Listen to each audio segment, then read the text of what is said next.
दिगंबरा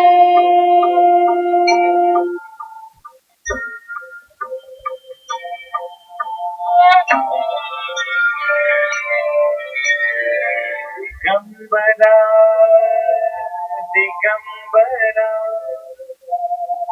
श्रीपाद वल्लभ दिगंबरा सद्गुरु देना मत्परा परमेश्वर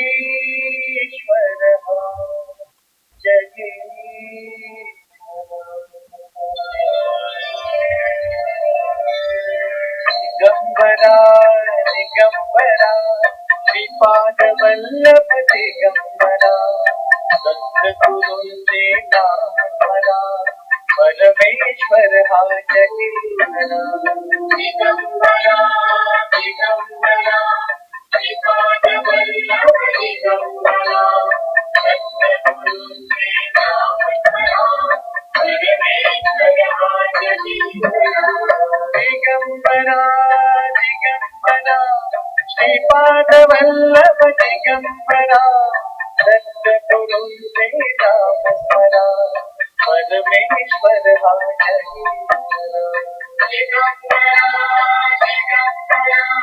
श्रीपाद वल्लभ दिगंबरा सद्गुरु देना मत्परा परमेश्वर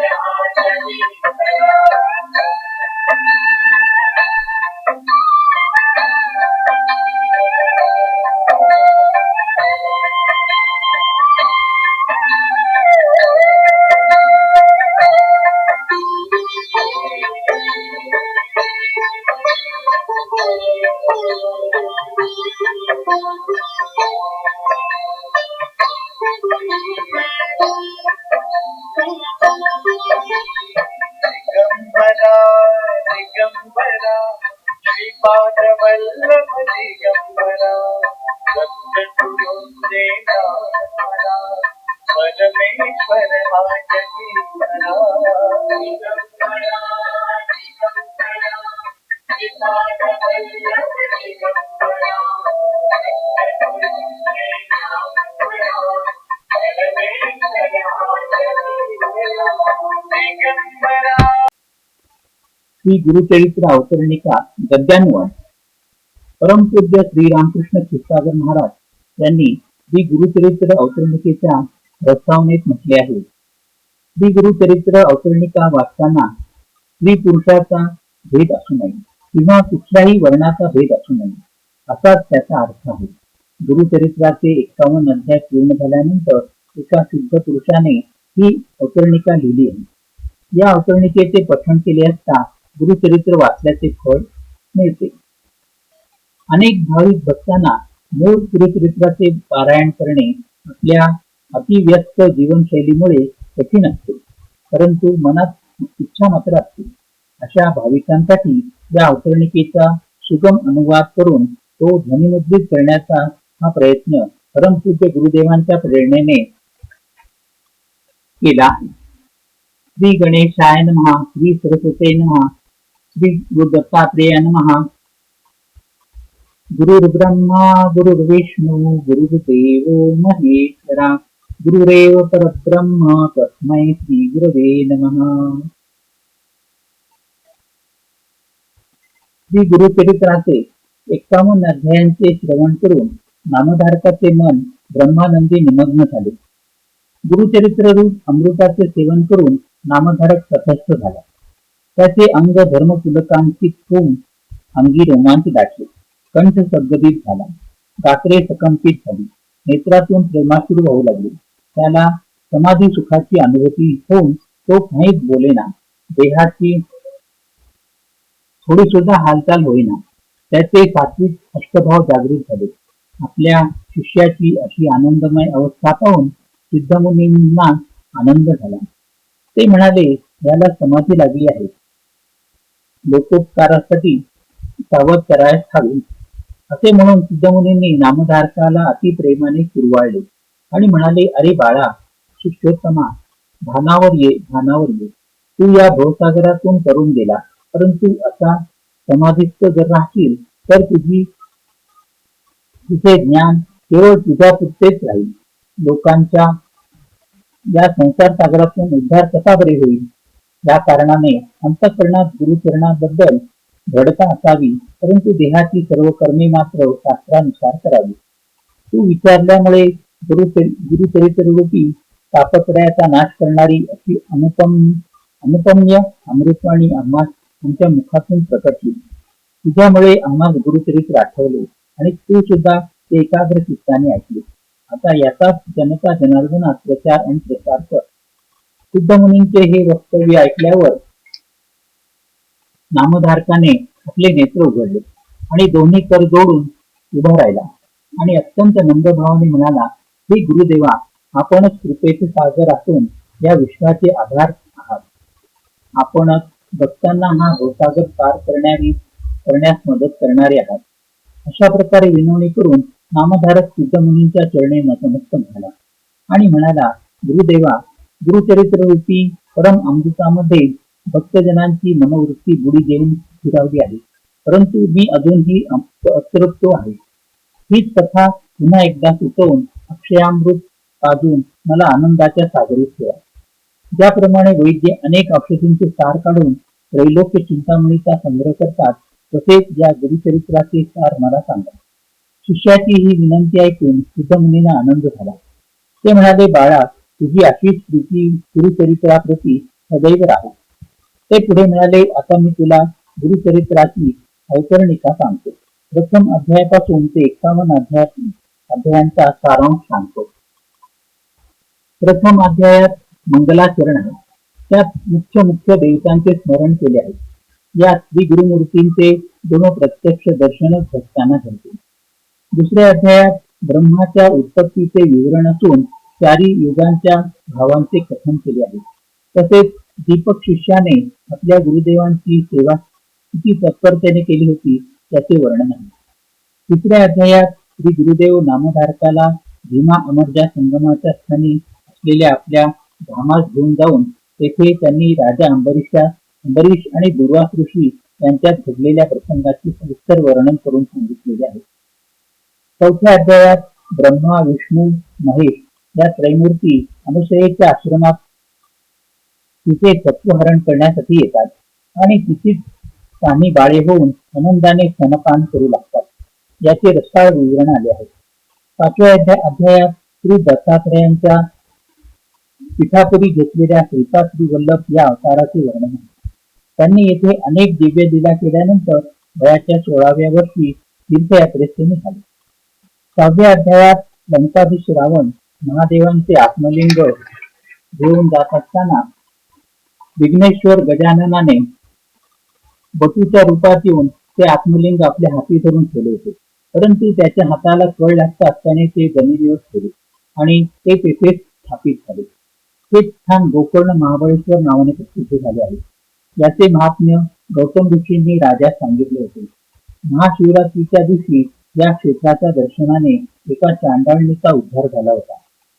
8व्या अध्यायात श्रीपाद श्रीवल्लभ प्रभूंनी एका माता आणि पुत्रास आत्महत्या करण्यापासून वाचविले होते.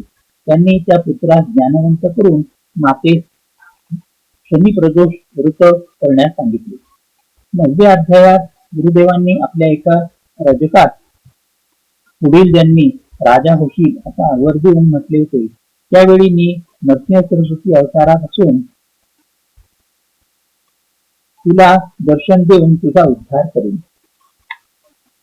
10व्या अध्यायात श्रीपाद प्रभूंच्या एका पूर्वपुरी येण्यास निघालेल्या भक्ताला चोरांनी पकडून त्याची संपत्ती घेऊन मारून टाकले होते. त्यावेळी श्री प्रभू तेथे प्रकट झाले आणि त्यांनी 3 चोरांना मारून टाकून त्या ब्राह्मण भक्ताला पुनरुपी प्राणदान दिले. 11व्या अध्यायात करंजपूर गावी माधव आणि अंबा ही तपशील दाम्पत्य राहत होते.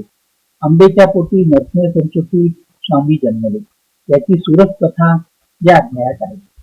12व्या अध्यायात श्री नरसिंह सरस्वती स्वामी आपल्या मातेस ज्ञानाचा उपदेश करून तिला 2 पुत्र झाल्यानंतर त्यांनी काशीत प्रयाण केले.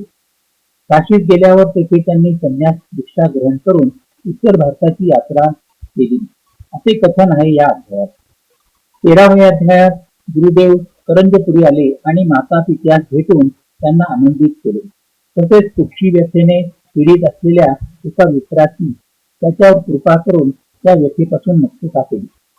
14व्या अध्यायात गुरुदेवांनी एका क्रूर यवन राजास शासन करून सायनदेव नावाच्या भक्तावर कृपा केली. 15व्या अध्यायात श्री गुरुदेवांनी आपल्या शिष्यांना तीर्थयात्रा करण्यास सांगून सर्व तीर्थक्षेत्रांची माहिती सांगितली. शिष्यांना यात्रेस पाठवून गुरुदेव वैजनाथ क्षेत्री गुप्तपणे राहिले. 16व्या अध्यायात गुरुदेवांनी एका ब्राह्मणास गुरूंची सेवा भक्ती कशी करावी ते विस्तारपूर्वक कथन केले. यानंतर गुरुदेव भुवनेश्वरच्या जवळ असलेल्या भिल्लवडी गावी आले. 17व्या अध्यायात भुवनेश्वर गावी एक ब्राह्मण आपली सीमा कापून ती देवीस अर्पण करीत होता. त्या विप्रास गुरुदेवांनी ज्ञान देऊन समदर्शी केले. 18व्या अध्यायात गुरुदेवांनी आपल्या एका शिष्याच्या घरी भिक्षा केली आणि जाता जाता त्याच्या घरी असलेला घेवड्याचा वेल तोडून टाकला. त्या भक्ताने वेलाच्या मुळा काढून टाकण्यासाठी जमीन उकरली. त्यावेळी त्याला गुरुकृपेने एक सुवर्ण दागिन्यांनी भरलेला कलश मिळाला.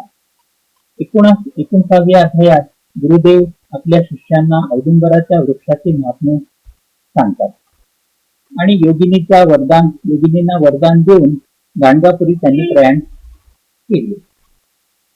20व्या अध्यायात एका स्त्रीची संबंध बाधेपासून मुक्तता करून तिला क्षेम पुत्रांचे वरदान दिले. त्या 2 पुत्रांपैकी एकाचा मृत्यू होताच तिला ज्ञानोपदेश केला. 21व्या अध्यायात तीच कथा पुढे सांगितली आहे. त्या स्त्रीने मृत बालकास औदुंबराच्या जवळ आणले. त्यावेळी गुरुदेवांनी रात्रीच्या वेळेस तेथे येऊन पुत्रास जीवित केले आणि दीर्घायुषी पुत्र असल्याचे वरदान सिद्ध केले. 22व्या अध्यायात श्री गुरूंनी एका गरीब ब्राह्मणाच्या घरी भिक्षा घेऊन त्याच्या वांध म्हशीस बुद्धवती करून त्या दाम्पत्यास शुभ आशीर्वाद दिले. 23व्या अध्यायात त्या नगरीच्या राजाने श्री गुरुदेवांना मोठ्या सन्मानाने गाणगापूर क्षेत्री आणले. येताना मार्गात त्यांनी एका ब्रह्मराक्षसाचा उद्धार केला. 24व्या अध्यायात त्रिविक्रम नावाचा एक भगवान शंकरांचा भक्त गुरुदेवांची निंदा करीत होता. त्याला भेटून गुरुदेवांनी त्याला विश्वरूप दर्शन दाखवले. त्यावेळी त्रिविक्रम गुरुदेवांच्या चरणी नतमस्तक होऊन त्यांचा एक उत्तम शिष्य झाला. 25व्या अध्यायात 2 अहंकारी ब्राह्मण लेंछ राजापुढे वेद म्हणून त्यांच्याकडून प्रशस्ती पत्र घेऊन त्रिविक्रमास ठेवू लागले. त्यावेळी त्याने त्या ब्राह्मणांना गुरुदेवांकडे आणले.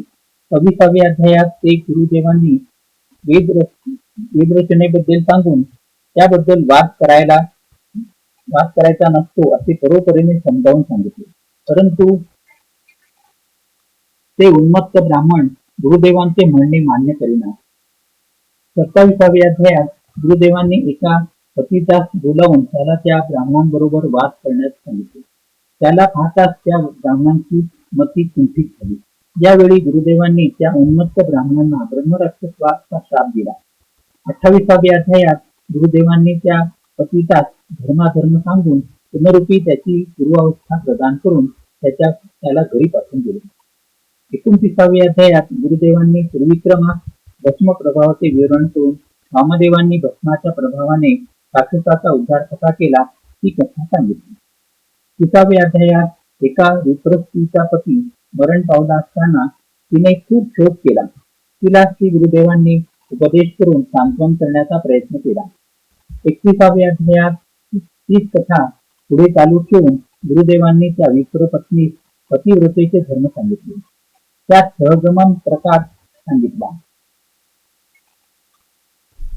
32व्या अध्यायात तीच कथा पुढे चालू ठेवून ती विप्र पत्नी पती समवेत सहगमन करण्यास निघाली. त्यावेळी त्या सतीने श्री गुरुदेवांकडे येऊन त्यांना अत्यंत भक्तिभावाने नमस्कार केला. त्यावेळी करुणासागर गुरुदेवांनी पुत्रवती भव असा आशीर्वाद देऊन तिच्या पतीस जीवदान दिले.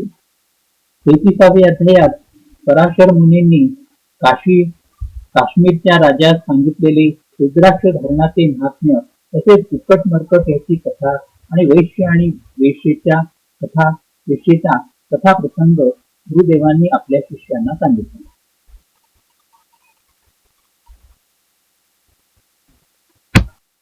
चौतीसाव्या अध्यायात शुद्राध्यायाच्या अनुष्ठानामुळे राजपुत्राला संजीवन मिळाल्याची कथा आहे. यावेळी त्यांना तेथे देवर्षी नारदांची सुद्धा भेट झाली होती. 35व्या अध्यायात गुरुदेवांनी कचदेव यांनी याची कथा सांगून हिमंतनीच्या प्रसंगाने सोमवार व्रताचे महात्म्य निवेदन केले. 36व्या अध्यायात एक विप्र पत्नीने गुरुदेवांकडे येऊन त्यांनी तिच्या पतीस परान्न घेण्यास सांगावे अशी विनंती केली. गुरुदेवांनी त्या विप्रास परान्न भोजन घेण्याची अनुमती दिली. ते दोघे भोजनात बसले असताना त्यांना आपल्या ताटातील अन्न श्वान शुकर खात असल्याचे दिसले. त्या उभयतांनी ते अन्न घेतले नाही. ते सायंकाळी गुरुदेवांकडे आले. त्यावेळी गुरुदेवांनी त्यांना कर्ममार्गाचे विवरण करून सांगितले. 37व्या अध्यायात गुरुदेवांनी त्याच विप्रास नाना धर्म आणि ब्रह्मकर्माची माहिती सांगून प्रसन्न होऊन आशीर्वाद दिला. 38व्या अध्यायात गुरुदेवांच्या एका शिष्याने 3 माणसांना पुरेल एवढा शिधा आणला होता. त्याचा स्वयंपाक करून त्या अन्नाने सर्व ब्राह्मण तर जेवून तृप्त झाले, परंतु गावातील शूद्र आदी लोक सुद्धा जेवून संतोष पावले. 39व्या अध्यायात सोमनाथ विप्राची पत्नी गंगा 60 वर्षाची होती, परंतु संतती तिला प्राप्त झाली नव्हती. परंतु गुरुदेवांच्या वरदानाने तिला एक पुत्र आणि एक कन्या प्राप्त झाली. 40व्या अध्यायात नरहरी कवीस एक शुष्क काष्ठ जमिनीत लावून त्यास पाणी घालण्यास गुरुदेवांनी सांगितले. त्याला पाणी येताच गुरुदेवांच्या कृपेने त्याचे सर्व पुष्ट पूर्णपणे निघून गेले. गुरुदेवांनी आपल्या शिष्यांना श्रद्धाभावाच्या संदर्भात शबर कथा सांगितली. 41व्या अध्यायात गुरुदेवांचा आवडता शिष्य सायनदेव याच्याकडून सेवा घेऊन त्याला काशी यात्रेचे निरूपण करून सांगण्याचा वृत्तांत या अध्यायात आला आहे. 42व्या अध्यायात सायनदेवांनी गुरुदेवांच्या आदेशाप्रमाणे आपल्या पुत्र पत्नीसह येऊन श्री गुरुदेवांचे स्तवन केले. त्यावेळी गुरुदेवांनी यात्रेचे महत्व सांगून सुख ऐश्वर प्राप्तीचा वर त्यांना प्रदान केला. 43व्या अध्यायात गुरुदेवांनी सायनदेवास अनंत व्रताचा महिमा सांगितला, जो भगवान श्रीकृष्णांनी धर्मराज युधिष्ठिरास सांगितला होता. 44व्या अध्यायात गुरुदेव आपल्या एका तंतुकार भक्तास मनोवेगाने महाशिवरात्रीच्या समयी श्रीशैल्यास क्षेत्री घेऊन गेले आणि विमर्शन राजाची कथा त्यांनी सांगितली. 45व्या अध्यायात तुळजापूर क्षेत्रातून एक कुष्ठरोग्याने पीडित ब्राह्मण आला होता. गुरुदेवांनी त्याला संगमात स्नान करून येण्यास सांगितले आणि त्याचे कुष्ठ निवारण केले. त्यास ज्ञान प्रदान केले.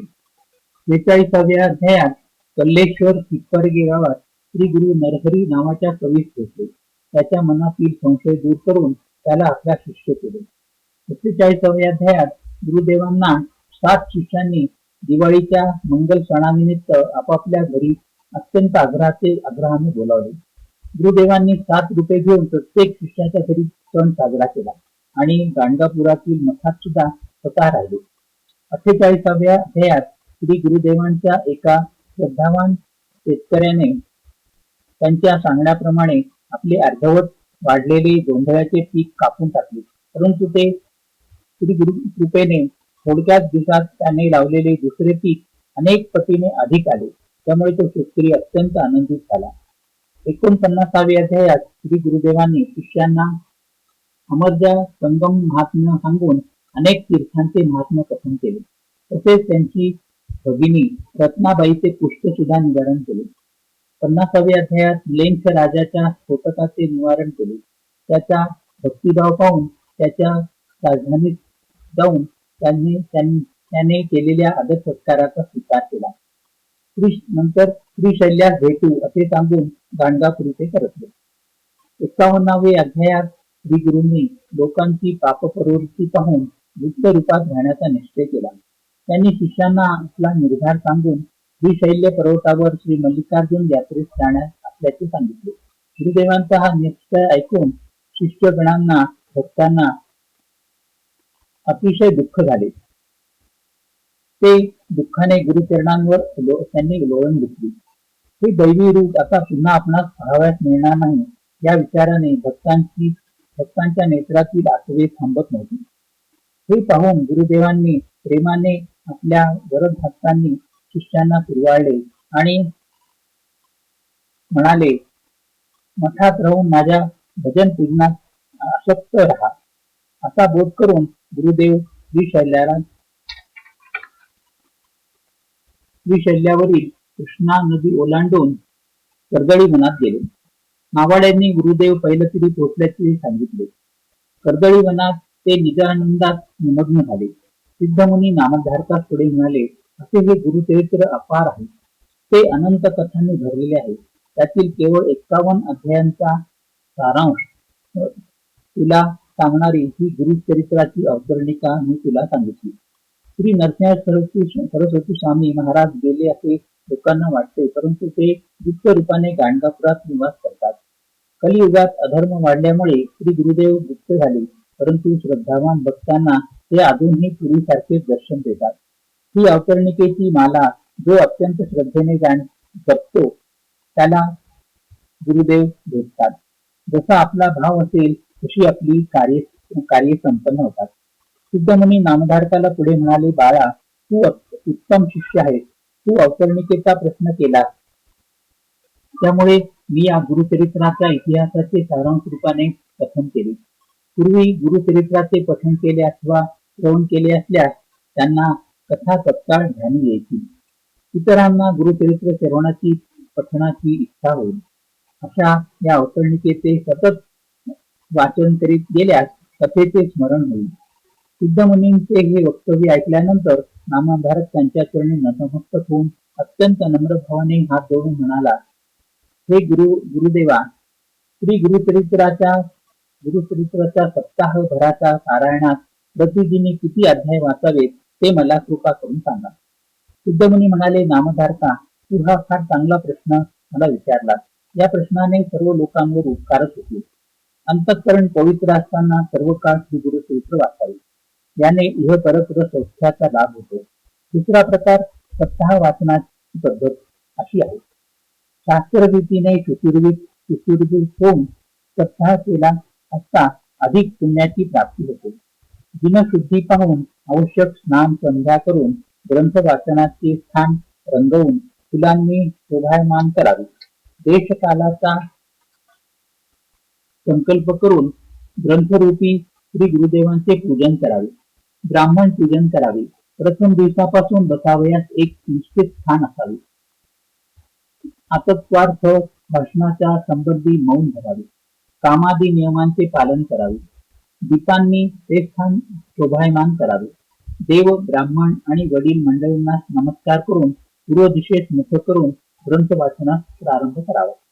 प्रथम दिवशी 7 अध्याय, दुसऱ्या दिवशी 8 ते 18 पर्यंत अध्याय वाचावे. तिसऱ्या दिवशी 19 ते 28 पर्यंत अध्याय, चौथ्या दिवशी 29 ते 38 पर्यंत वाचावे. 5व्या दिवशी 35 ते 37 पर्यंत आणि 6व्या दिवशी 38 ते 43 पर्यंत, 7व्या दिवशी 44 ते 51 पर्यंत अध्याय वाचून अवतरणिका वाचावी. प्रतिदिन वाचन पूर्ण होतात उत्तरांग पूजन करून ग्रंथरूपी श्री गुरूंना नमस्कार करून काही उपहार करावा. अशा प्रकारे 7 दिवस करावे. रात्री भूमीवर शयन करावे. सारांश हा की शास्त्राधारानुसार सुचिरभूत असावे. अशा प्रकारे 7 दिवस झाल्यानंतर ब्राह्मण सुवासिनींना भोजन देऊन यथाशक्ती दक्षिणा देऊन संतुष्ट करावे. अशा प्रकारे सप्ताहभराचे अनुष्ठान केले असता श्री गुरुदर्शन घडते. भूत प्रेतांच्या बाधेने कोणी पीडित असल्यास त्याची त्या बाधेपासून निवृत्ती होते आणि सौख्याचा लाभ होतो. असे सिद्धमुनींचे वचन ऐकून नामधारक सिद्धमुनींच्या चरणी नतमस्तक होऊन म्हणाला, हे गुरुदेवा, आपण बाळाची इच्छा पूर्ण करून कृतकृत्य केले. श्रोतेगण गुरुदेवांचे चरण कमलांचे वंदन करून म्हणाले, श्री गुरुदेवांनी मोठे नवल केले आहे. ज्याप्रमाणे माता बालकास बुद्धरूपी अमृत पान करते, त्याचप्रमाणे गुरुदेवांनी गुरुचरित्रामृत आम्हास पाजविले आहे. प्रत्येक अध्यायाची एक ओवी रचून जणू एक रत्नाची माला गुंफली आहे. ही रत्नमाला गुरुदेवांनी मनाच्या कंठात घातली आहे. सिद्धमुनींची वचने म्हणजे जणू रत्नांच्या खाणीच आहेत.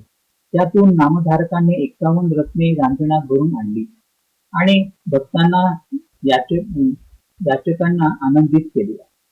किंवा असेही म्हणता येईल की सिद्धमुनी हे कल्पतरू प्रमाणे असून नामधारकाने या तरुखाली हात पसरून भक्तांसाठी मोठा परोपकार केला आहे. अथवा असे सुद्धा म्हणता येईल की सिद्धमुनी हे जणू बलाहक प्रमाणे असून नामधारक हा चातक पक्षाप्रमाणे आहे. चातक पक्षाने आपले मुख उघडून एका बिंदूची मागणी केली असताना अपार असा जलधारांचा वर्षाव झाला. त्याच्यामुळे भक्तांना अभक्तांना सर्वांनाच अनायसे अमृताचा लाभ झाला आहे. आता आपण श्री गुरुदेवांचे चरण धरूया आणि सिद्धमुनींना वंदन करूया. तसेच नामधारकास नमन करूया. श्री गुरुरूपाने प्रत्यक्ष भगवान नारायणच दिनांच्या उद्धारासाठी गुरु शिष्य रूपाने क्रीडा करीत आहात. अशा प्रकारे श्री गुरुचरित्रामृताची नरसिंह सरस्वती आख्यानाची सिद्ध नामधारक संवादरूपी 51 अध्यायांची साररूप अवतरणिका संपन्न झाली. श्री गुरु दत्तात्रेयार्पणमस्तु. ऐशी ही कथा जयाची घरी वाचिती नित्य मनोहारी. श्रियायुक्त निरंतरी नांदती कलत्र पुत्रयुक्त. ज्यास पुत्र पौत्री तांडव त्यास हे कथा असे गोड. लक्ष्मी वसे अखंड तया भुवनी तरी येता. हरिओम तत्सत. हरिओम तत्सत. हरिओम तत्सत.